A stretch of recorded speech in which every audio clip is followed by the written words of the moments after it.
Today, I have, by popular demand, a guest who is returning because the previous time he was here, you guys all loved him so much and asked to have him back. Now, he is the author, The Rahu and Ketu Experience, everything that you want to know about Rahu and Ketu, and then this one, which is the 27 Celestial Portals, the real secret behind 12 star signs revealed. He is no other than Prash Trivedi. Welcome, Prash. Yes, Smita, nice to be back here. Yeah. People loved you the last time you were here, and rightly so. You're able to, bring things down to earth. You're able to bring what appears to be very elusive and complex and articulate that in a very practical and accessible way. And that's why I can't wait to hear what you have to say about the topic of karma. The thing is, what happens is whenever you use this word karma, now the word karma is actually karma. Now A is added to it. So that A we have to take out. And the thing with karma is that mostly people take it in a negative sense. So like, these are my karma from the past. Because of that, I'm suffering right now. And then if you're suffering, then what can I do about it? It's just like, I have to go through with it because it's something which has happened in the past. And now I'm getting the results of that. And karma becomes a very negative word, mostly. It takes you into a place where it seems like nothing is in your hands. When karma actually means that things are in your hands, because karma means action, basically. What the meaning of karma is action. Okay, so action, when do you do actions? You do action in the present, right? That's the time when you do action which is done by your own choice, by your own free will in the present. Because you can't do actions in the future. And whatever actions you've done in the past, you have already done. There's nothing you can do about that. The meaning of action only comes in terms of the present. What you're going to do right now, which is called Kriyaman. Which is called the Kriyaman karma. Like the past one is like Sanchit and Prarabdha, and the future one is Agam. Okay. So these are the four kind of actions. But finally, the word karma means action only. So action doesn't need to be a negative thing by itself, because action is in your hands. So in the present, whatever you want to do, whatever you're going to do, it's in your hands. So it should be a positive thing rather than any negative thing, Good. I think we've said all now. We can probably just close this video today, because that is absolutely the whole point, isn't it? It is absolutely in your own hands. So the Sanchit karma is something that you can't do anything about. That's kind of gone. Sanchit word means accumulated. Okay. All of your past karmas together accumulated as a whole is Sanchit. Prarabdha actually just means that which is fructifying right now. Okay, that's what Jyotish is. If you know the science of Jyotish astrology, it just tells you timing of which karma is actually fructifying when. So Prarabdha just means like which one is gonna give results now. Like, because you don't get all the results all in one go. Like, you get different results in different time. You might get this result, then you get that result another time. So that's what Rasha system in Jyotish tells you. All of Jyotish deals with the Prarabdha only, basically. So it is the thing which gives you all the timing and that thing. So, which is, again, if you know that, it's a good thing. If you already know that, then you can know how to respond to that better. That's all. So again, that's a positive thing. It's nothing. Even if some negative past karma is going to fructify, then you already prepared for it. You can do the Kriyaman, the present actions in the right way in order to prepare for it. And like, there is no karma which can't be overcome anyways. So like, which is again a busting thing, because people think that certain things you have to go through that. There is no way out of it. Okay. There are so many things people say, oh, aapko ye to aap bhugatna hi padega. Like, there's no way out of that. But what I'm saying is, there is no such karma. Okay. Like, everything has a breaking code in the present where you can bust that by actions in the present. That's where knowledge comes in. What action to do which can nullify the negative actions in the past. Okay. So anything in the present, there are things in the present which you can do, which are above anything which you could have done in the past. Okay. So the victim mentality has to be gotten over. You're either one of the two. You're either a victim of something, or you're actually the master of that. That's why it's very important to understand, like, if people know that they can break anything in the present, like the present actions have the most strength, then only they will have a more master mentality. Otherwise, if that concept is not clear, that's when people get negative about things. Because then they become like sort of like, oh, like nothing can be done right now. That kind of thing sets in because they don't know the power of the present karma. The most powerful is the present karma. What you do right now in the present. Even in Geet, which Krishna said to Arjun, the Geet, like he stresses on the present one only. The majority of the stress, everything is on the present karma and the power of it. And it's called Gita now. Geet means a song. Now this was Krishna's song to Arjun.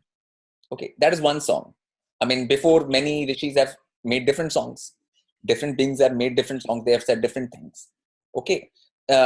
So this was one particular kind of song we are talking about here, which was Krishna like saying this to Arjun. So since then, in that time, they used to speak in a singy-songy way anyways. Right now, you call it rap or whatever. Really? Yeah. Vedic rapping.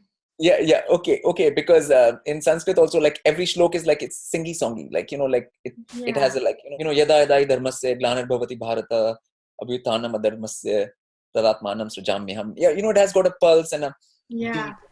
Yada yada hi dharmasya glanir bharata abhyuthanam adharmasya tadatmanam srijamyaham. So we are talking about one particular song here, just one, which has become very celebrated, and a lot of people are into it. And it's one celebrated song which Krishna talked to Arjun, which sang that song basically to Arjun. So in that song, what Krishna is saying is basically this. He's saying that, okay, there are right actions. And if a being does the right actions, then they will improve and their soul will gain strength. Their Atman will become stronger. And if they do the wrong actions, they will lose that strength and their soul will lose strength. Okay, which were called Vikarma. Vikarma means Vikriti. Vikriti means wrong, which means something has a problem or something. Vikrit karma. Doing that takes away your power and that thing, and doing the right actions increases your power. So that is his basic message in that song. Yeah.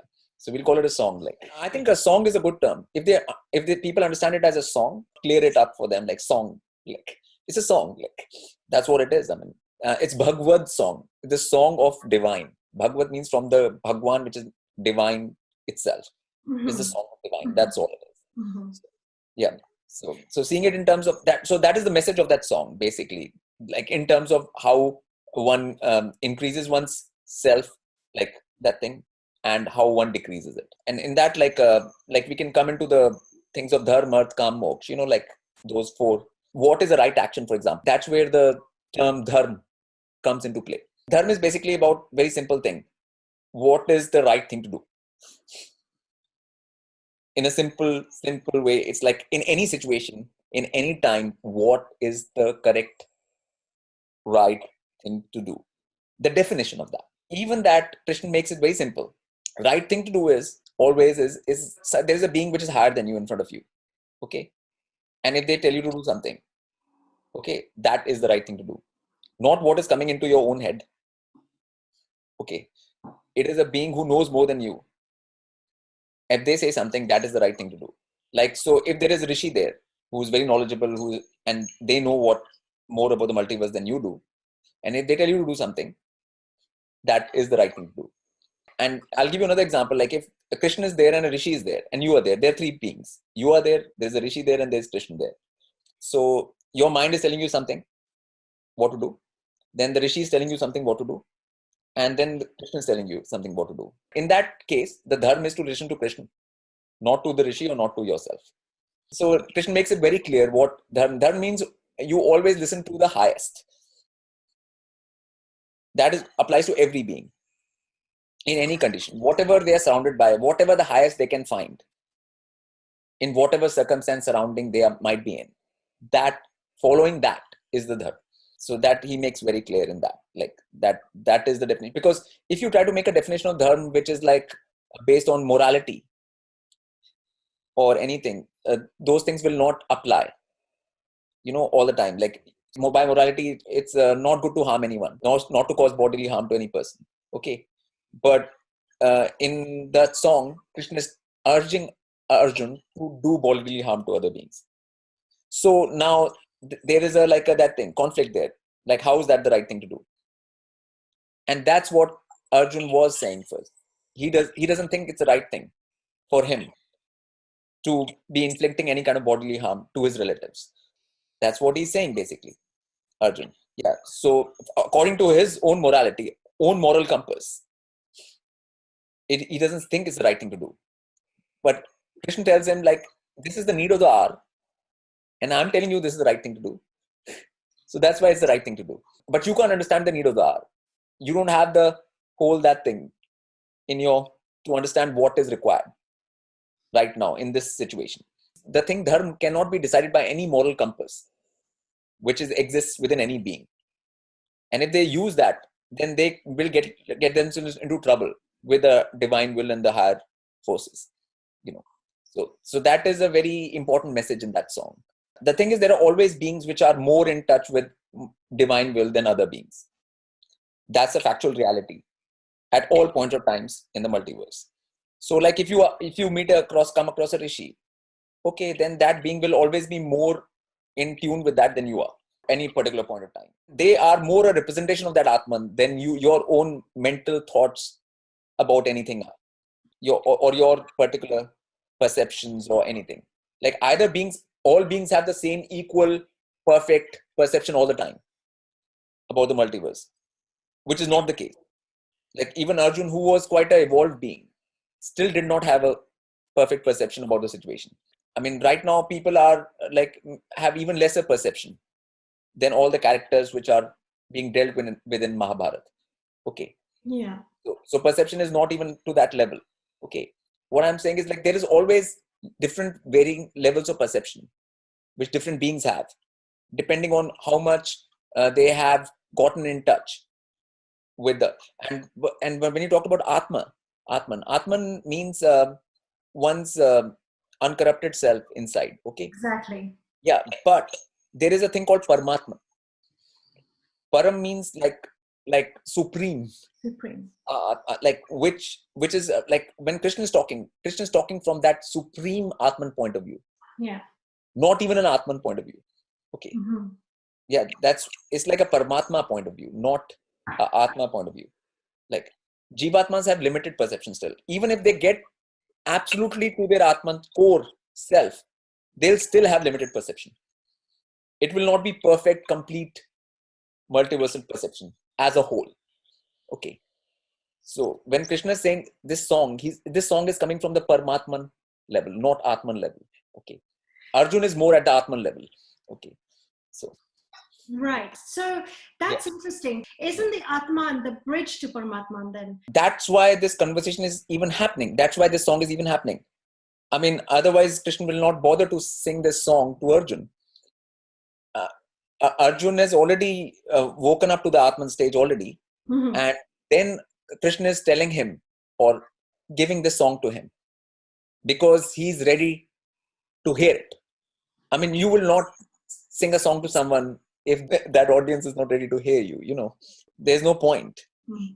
The point only comes when what you are singing the song to is receptive enough to you to hear it. The fact that he's singing that song to him and he's receptive to it, it automatically shows that he's in touch with his Atman part anyways. Mm-hmm. So that is obviously there. Without that, I mean, that no such song delivery is possible. Okay, but the question I have is, then it becomes super important to be able to listen to what the message is, and how, to be able to hear it accurately, rather than through the filter of, your own perceptions and so on.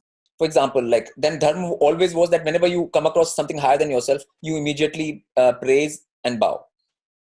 That was the dharma. Okay, you have to bow to higher. Like, okay, nobody bows to anybody anymore. No. That is because that is what is being told right now. Right now, the whole atmosphere is that people are being pushed into gracelessness in their body and everything. And it is cool to be rude to people, or it's cool to have this kind of body language. It's cool to have a offensive body language. Yeah. I mean, so these kind of things are propagated through the media and everything. So as a whole, like, people are getting more that way. In those times when this song was sung by Krishna to Arjun, people still had more sense as to how to behave with different beings, because finally you are a being and there'll be other beings. You'll never be alone. Okay, then you'll exist, other beings will also exist. And how to deal with other beings will always be an important thing. Mm-hmm. You'll have to know how to deal with, and all beings are different. Okay, now you'll have to deal with each being as per what they are. So the code of conduct for that is dharma. Right. So dharma's code of conduct. Yeah, I like that. Yeah, code of conduct for like how to deal with other beings, because that you'll have to do. That's a practical thing, right? There's nobody in this whole multiverse who can get away without dealing with anybody. Yes. So dealing with each being as per exactly what they are is dharma. That's the code of conduct which was laid down, and that's the dharma. Can you expand on exactly as they are? Can you expand a little bit on what you mean by that? As they are means like there is a normal being and there's a rishi. I mean, now both are beings, but they are totally at a different level. One can make like the whole earth fashion ecosystem out here, change the weather out here. One can do anything, and there's a being who can hardly take care of its own existence and its own little field it can take care of. Okay, so there's a huge level of difference between the two beings. Okay, what their capacities are, what they are like, you won't deal with this farmer and this rishi in the same level. Like when you come across this farmer, you'll have to behave differently. When you come across this rishi, you'll have to behave differently. Okay. Yeah. Like right now also people have like when, like whenever they show these movies right now, like when they go and learn this martial arts. So like they go to this particular master who knows that thing, who can break everyone and who can hit everyone or kill everyone. Okay. And there are people who are learning, who don't know, who can't do any of that. Mm-hmm. So then they go and bow to that master. I mean, you can't be rude to that thing. When you're rude to that being can take you down immediately, right? Okay. I mean, that's this example I'm giving in the current sense of current movies and stuff. Like there's so many movies which have been made on this kind of thing. People go to this person to learn this kind of martial art, and being who is sort of reached a certain level. Yeah. So like one has to deal with that being accordingly. That is the code of conduct, because if that is not there in the multiverse, I mean, there'll be total chaos. Then beings will not know what to do. And every time they will be going by wrong code of conduct in front of that thing, and that they'll create negative karma for themselves. Like they can say all basketball players are the same basketball player, but there is one person who's much better than others. Okay, there's this basketball player who's much better, and people all celebrate that. Yeah, I mean, obviously that is the main thing. Like right now, everything is geared for creating more negative karma for people. It's geared towards that. Okay, that's why it's called a dark age and whatever you want to call it. Yeah. But it is because it's geared towards more negative karma will be created by people. So a person has to be much more conscientious right now to be able to overcome the programming which is coming from the society or from the system or anything as a whole in order to do the right karma. So one has to like dig deep into the ancient Vedic way because when we are talking about this song, it's from ancient time. It's more than 5,000 years ago. That song was sung by Krishna to Arjun. Okay. So we are talking about an old thing here, not something right now. I wrote my thoughts about this in a P-log, which I call Gita for the Now. What people of right now, how do they overcome these kind of things which are there in the present in order to do the right action? Okay. Because everything is geared towards doing the wrong action, because like you said, it's politically incorrect to do this, politically incorrect to do that.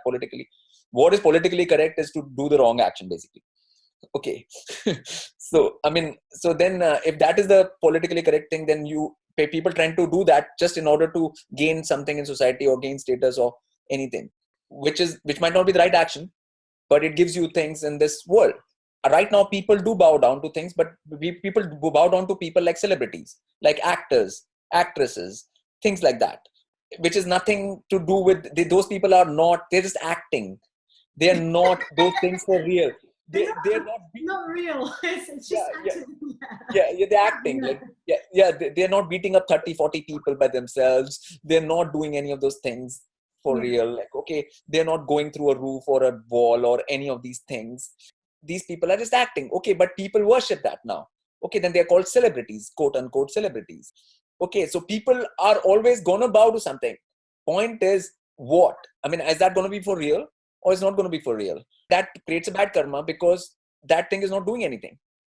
that being is all like a lot of them are in very, very bad states, the so-called celebrities. They're very depressed and they have all kinds of problems, and they're nothing special about them. They don't have any knowledge, they don't have anything, but masses and people celebrate them. So this kind of thing is happening. What you call the idol worship is happening. True idol worship. Yeah. Those are idols, like, and the people are being worshipped. I mean, there's so much in this world right now. I mean, examples are thousands and thousands of that thing. But they're not rishis. If somebody's right now, a rishi comes into this world, nobody will bother. Nobody will even go and pay any attention to the rishi, because the rishi is not an actor. It's not a basketball player. It's not. It just has knowledge, And, Just knowledge. Yeah. That is the priority, or whatever. This is the mindset of the today's world. So when we are talking about dharma, we are talking about not about today's world. We are talking about as it has been from the beginning of time till and forever and ever. We're not talking about what is just happening right now. Like code of conduct will always stay the same. The code of conduct is one should bow down to higher. When it says higher, it means real higher. Yeah, higher means like one who has connection with nature. Like rishis can take care of all of nature. Like they can make Ganga come down to earth. They can make ecosystems happen. They can create ecosystems. They can do a lot of things, which none of the celebrities of right now can even dream to do or hope to do. So there's a whole huge difference in what we're talking about here. That's when like Krishna in this after and end of his song, after the song finished, he showed him the Virat root to Arjun. So what did Arjun do? Arjun bowed to him. Okay, that's what happened at the end of the song. And Arjun praised him. Arjun bowed to him. And then after that, Arjun said, I'll do whatever you tell me to do. So that is service. So it came down to that basic principle. And in olden times, in the Vedic times, it was always like that. I mean, if some disciple had gone to learn from a rishi, they will praise them, they'll bow to them. And then only they'll receive the education. And then they'll become rishi themselves once they have gotten the education. So that is self-development. There cannot be any more development than you becoming a rishi. Like that is like height of it. Like, but the process of that, has become skewed in current times. People don't know how to go about doing it. Like people these days are doing a lot of like disrespectful actions towards beings who are more knowledgeable than them. They can be like trolling them and they can be saying negative things against them, and all of that happens all the time. And without knowing anything, because it's okay right now, because they don't know what dharma is. The code of conduct is not known, and it's not taught. It's not taught at school level. What should be the code of conduct? Like, and that whenever you don't have that code of conduct, then the same thing goes towards the wrong thing. People will celebrate the wrong things, and which I've already mentioned before. In today's world, there are a lot of frauds about, fakes and frauds about. Okay, now the thing that is why it has become harder for people to judge that is because they have disconnected from nature. I'll give you a very simple thing for that. Once you connect with nature, your perception of who is higher and that will become very, very clear. So all of the problems which people are facing in this regard is coming from disconnection from nature. The more connected you are with the natural world and the natural elements, the more sense and perception you will have to really tell. And the beings whom you will consider higher will have more touch with nature than you have. So nature is the yardstick. It is the ruler which you use for that. I mean, right now people are so disconnected from nature that they don't have any idea about that. So a lot of these fake so-called gurus, they can be living in their AC all the time and stuff like that. And people think that they're rishis on their gurus and things like that. But no rishi or guru will ever stay in AC, or they will know much better that that's disconnecting from nature. Like if people develop more connection with nature, then they will definitely get the eyes to tell what is real and what is fake. Yeah. Cleaner senses. That all is coming from disconnection from nature. The whole problem here, which manifests itself different ways, So and people. So what's the way forward? What do you say we should do? People should try and go for walks in the forest, old growth forest, that kind of things. Try and find pure water bodies. Okay, not create any kind of like pollution in nature spots which are there. Like right now, people go and throw things. Whenever you do any kind of action like that, you're disconnecting yourself from nature. Whenever you are showing this kind of attitude, it doesn't matter.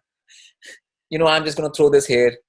You go to a waterfall, you're throwing your fruity packets there. You're going to bring out your shampoo, do a shampoo there, and like, which is like not natural, and throw the that thing plastic wrapper on the side.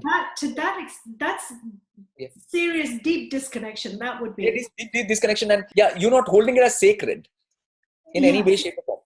I mean, if you look around the world right now, you'll see ugliness everywhere. Wherever good nature spots, you'll find, like, wherever nature, they'll put some power line there.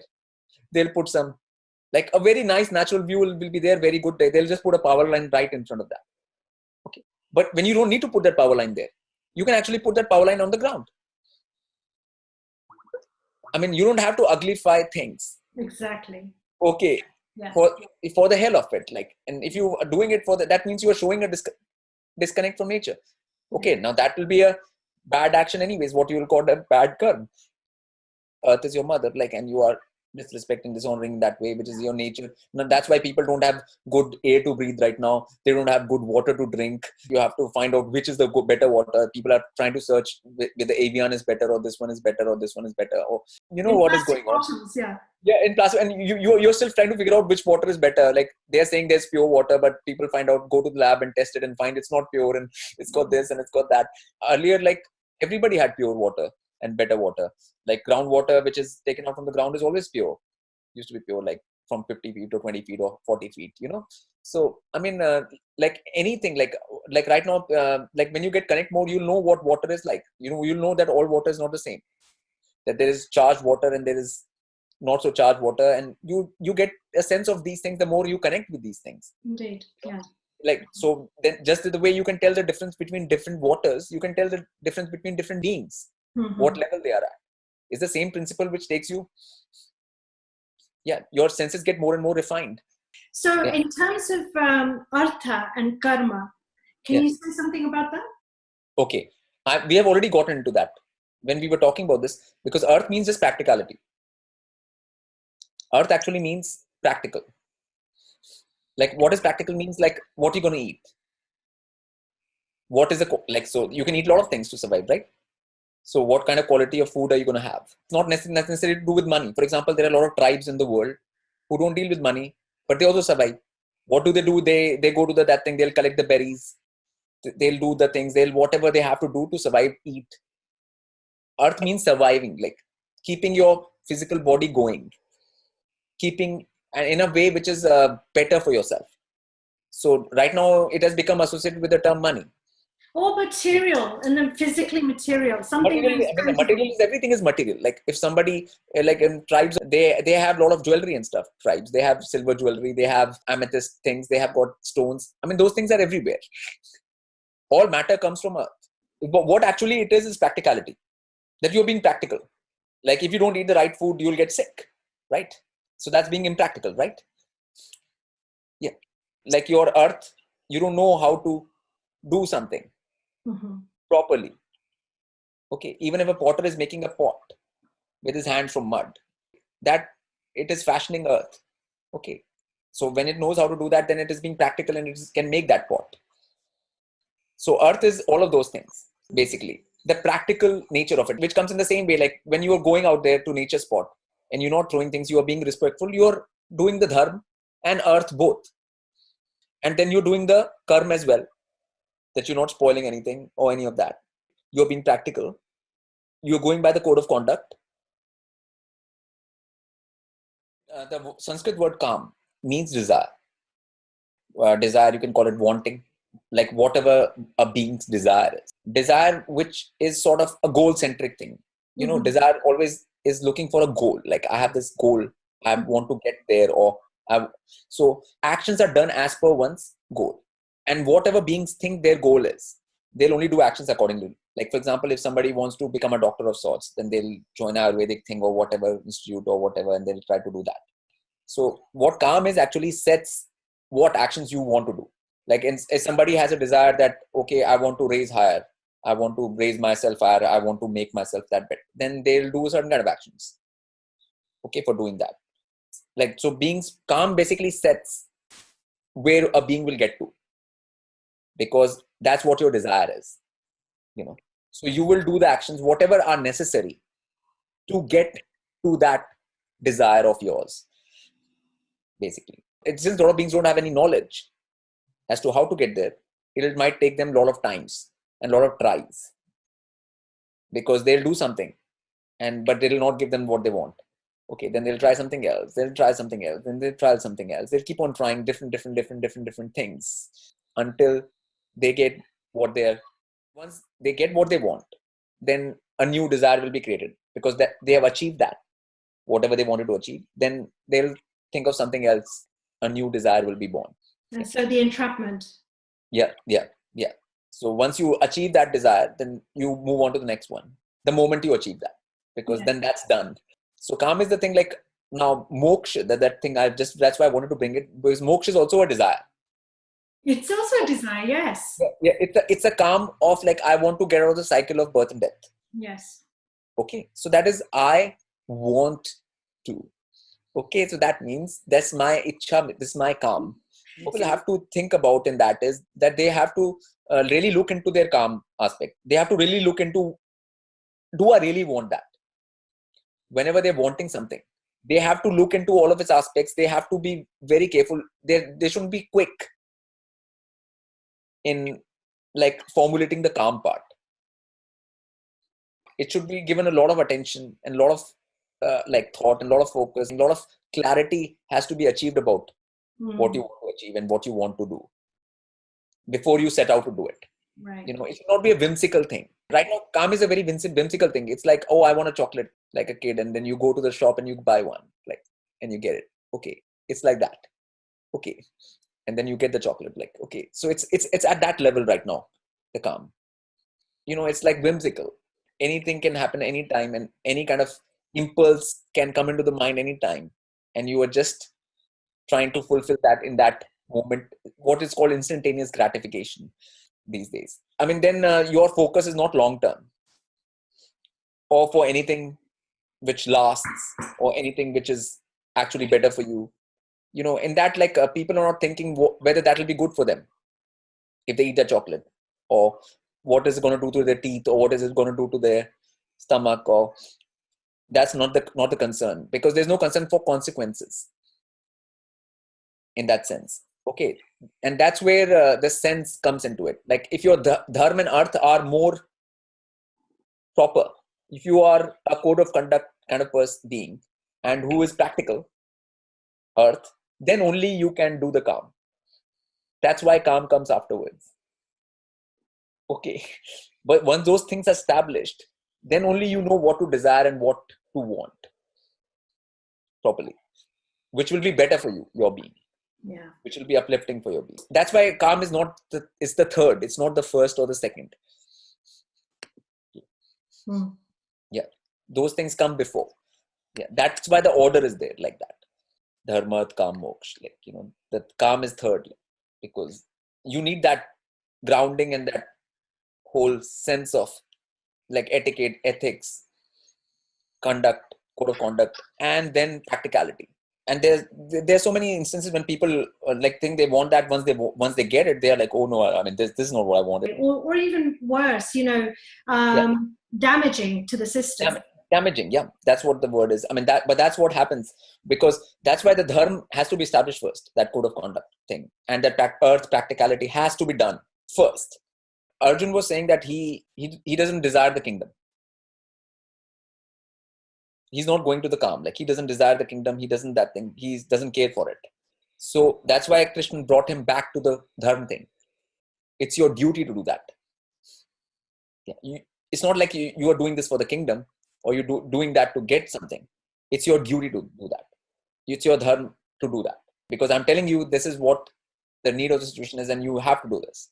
It's in infinite wisdom, the Paramatma is telling him that that's what he has to do. Not because he desires it. See, we are above the desire thing here in this particular song.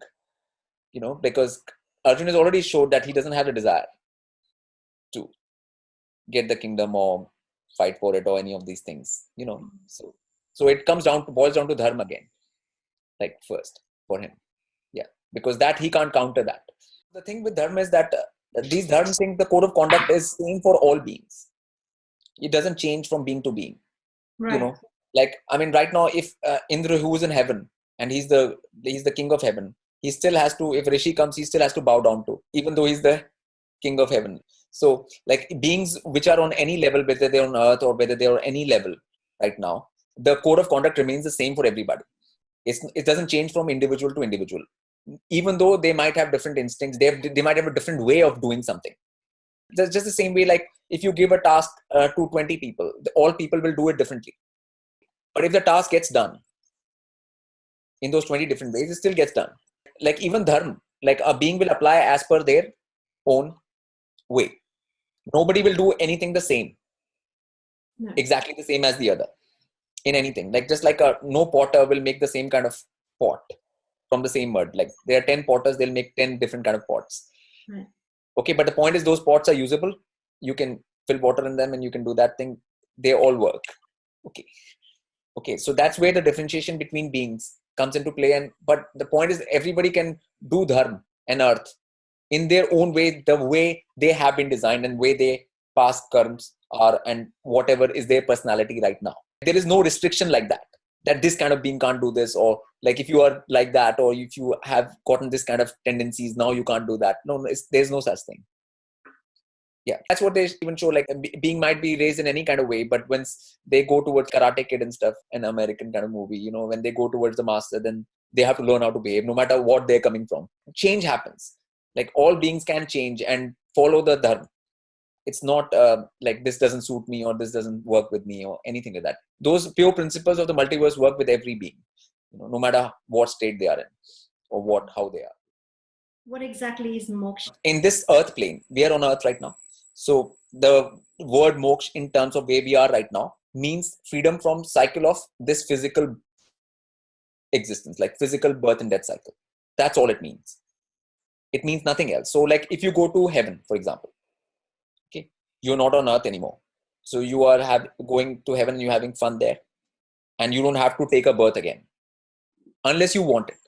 There's no compulsion on you. So that is the state of moksha, where there's no compulsion on you to take birth. That's all.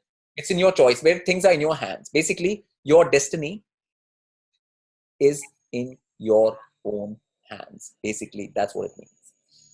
You are not subject to some beings pushing you down here against your will. You have enough power that you can say, no, I am not going.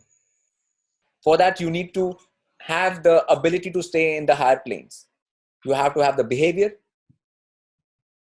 You have to have the behavior code to stay in the higher planes. You have to have enough power. You have to have enough refinement to be there. So that is the state of moksha, basically. When Krishna is talking to Arjun, like when he's singing that song, he is not very concerned about telling Arjun who he is. He's more concerned about telling Arjun what he has to do. Because, like, your beingness, when you exist, you always do actions. Like, there's no being which can exist and not do actions. Like, every moment you exist, you do something. Like, you can't really exist without doing actions. Breathing is an action. Everything is an action. So what this song is actually focusing is on what to do. Okay, you exist. That is known. Like, you exist. And you can give a term to it. You can call it a Atman. You can call it a Jivatman. You can give it a term. After that, that doesn't solve anything. What is the main point is, what should I do since I exist? So the whole focus is on action, actually, which is karma. What to do, because existence cannot be undone. Once you exist, you exist. There's no way you can undo that. You can't unexist. Nice. Even if you want to, you can't unexist. You can do your best to unexist. You cannot unexist. Mm-hmm. Okay, you'll always exist. Now the point comes down to, like, you are a being which exists throughout. There is no beginning and there's no end to you.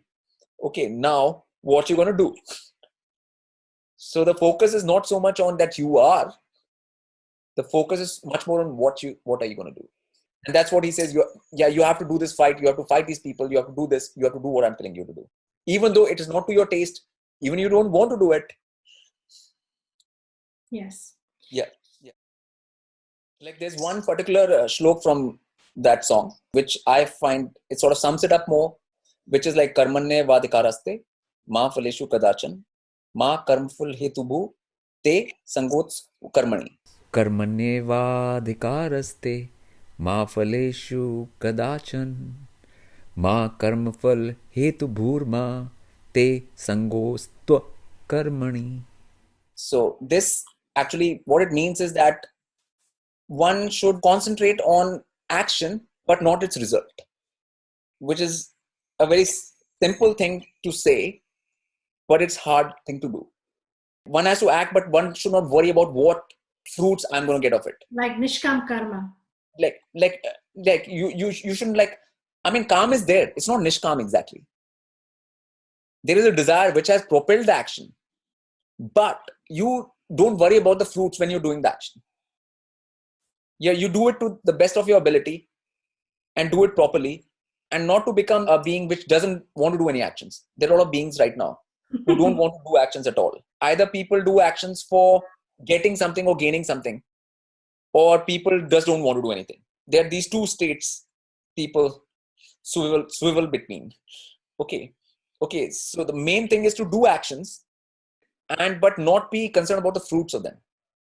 Like, so you're doing something, like you are saying something right now. Like if I'm saying something right now to you or to whosoever is listening, then I shouldn't be bothered about what will people make of it, or whether they'll get it or not, or what's going to happen, how many views are going to happen, whether if I say this, the views are going to increase or decrease. One should not worry about those things. What the thing will be of that thing. One has to do the right thing as per what one knows is the right thing and what is the right thing. So right now it's that thing to say the right thing from what I know to you, no matter what the result of that is. Like whether it falls in my favor, whether like people say things against me or not against me or any of that should not be my concern right now in this moment while I'm doing this action of talking to you. So when you're doing something, you're not worried about the result. Result will take care of itself, whatever the result is. That is the thing which causes people tension the most these days. You're not able to do actions freely because you're always concerned. You can't be yourself, or you can't do something for real because you always have these concerns. That's what it is like. I mean, when Arjun is trying to fight the war in that, Krishna is telling him it doesn't matter like whether you win or not, whether you beat that other person on the other side or not. That's not the important bit. Important bit is to just do your thing. Whether I'll get the contract or not, or whether I'll get this thing or not, or whether that's not important. Whether you will or you will not, because that thing is not in your hand. There are things which are not in your hand. Doing action is in your hands, but something else is not in your hands. Like how others are going to behave, what they're going to do, that is not in your hands. Yeah. So not to worry about that. Mm-hmm. To not worry about that. Okay. Is a very important thing. Like that's what the message is of that song for any beings, any time of any, whether they are beings of right now, whether they were beings of 5,000 years ago, whether they are beings of 5,000 years in the future. The same thing will apply to all of those beings. That when you do actions, you do whatever is in your hands, but not worry about the results, which because in the result, there's all other beings involved too. Yeah. Like that's not something which is in your hands.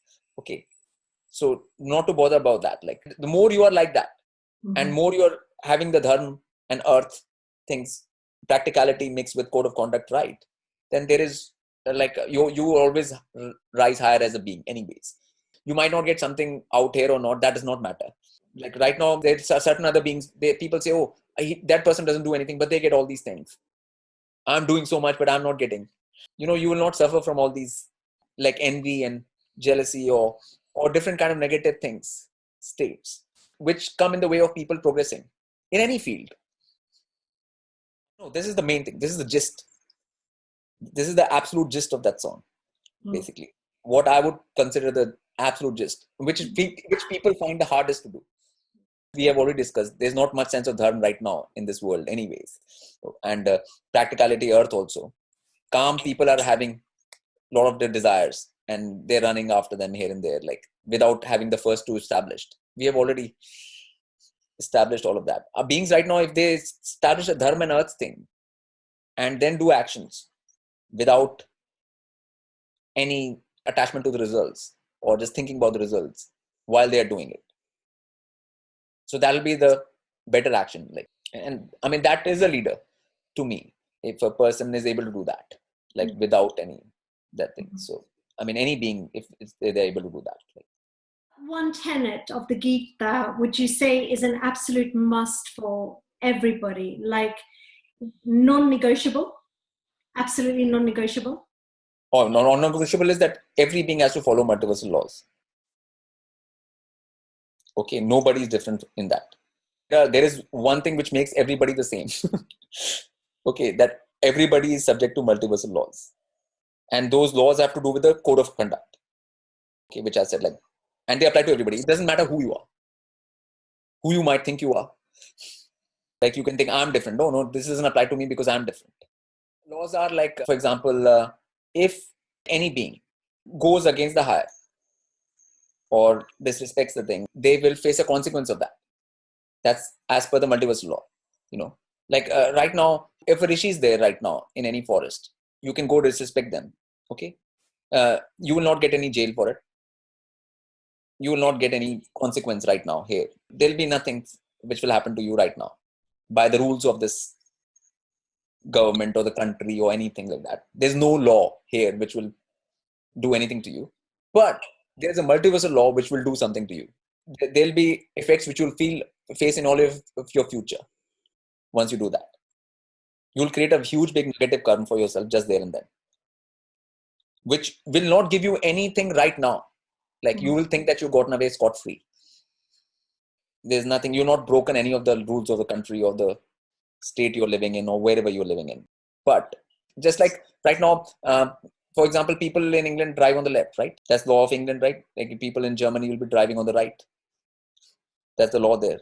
So different countries have different laws. Like you will not go to Germany and start driving on the left, right? So these are just the man-made rules, which differ from country to country, region to region, people to people, all of these things. Multiversal laws don't do. There's no such thing.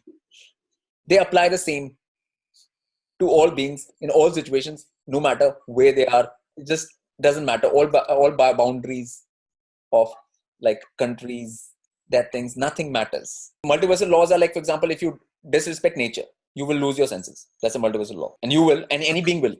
It's not like any being will be different. Like that'll apply to everybody. So nobody's special. That this is a special being, even if they disrespect nature and nothing will happen to them. That is never going to be the case. So that's where everybody's same. Because these laws apply to everybody. And they're much more important than all the laws of this man-made laws. Man-made laws are not important at all by comparison. I mean, man-made laws can be as per multiversal laws, but they're not right now. There's a huge distinct gap between the two. What is okay right now, which you don't like, there are a lot of things which you go to jail for right now. And there are a lot of things which you don't. And those things are not decided as per multiversal laws. Right now, for polluting the earth, you don't go to jail for polluting the earth. Raj, it's been a really fascinating conversation. Thank you so much again for joining us today. Really, really appreciate your time and your knowledge and sharing your insights and wisdom. I know that you have a big following and people just can't get enough of your teachings. So long may that continue. And I really appreciate you for joining me again today.